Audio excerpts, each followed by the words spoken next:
Живеем чрез вяра. От Мартин Лутер.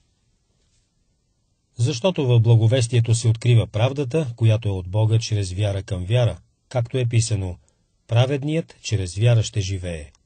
Римляни 1 глава, 17 стих. Докато бях монах, не постигнах нищо чрез пост и молитви.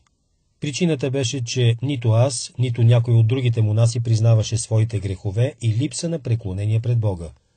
Ние не разбирахме първородния грях, както и това, че неверието също е грях.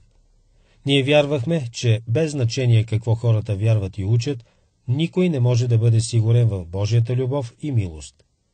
В резултат на това, колкото повече тичах към и търсех Христос, толкова повече Той ми се изплъзваше.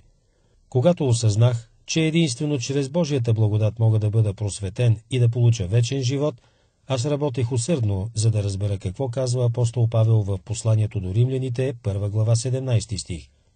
Божията правда се открива в благовестието. Търсех дълго време и отново се опитвах да разбера това. Но латинската дума за Божията правда стоеше на пътя ми. Божията правда обикновено е описвана като качеството, чрез което Той е безгрешен и осъжда грешника. Всички учители без Августин тълкуват Божията правда смисъл на Божия гняв. Така всеки път, когато четях това, ми се искаше Бог никога да не е откривал благовестието. Кой може да обича един такъв Бог, който е гневен и който ни осъжда и обвинява? И накрая, с помощта на Светия Дух, аз разгледах по-внимателно какво казва пророк Авакум. Праведният ще живее чрез вярата си. Четем в Авакум 2 глава 4 стих. От това аз достигнах до заключението, че живота трябва да идва чрез вяра.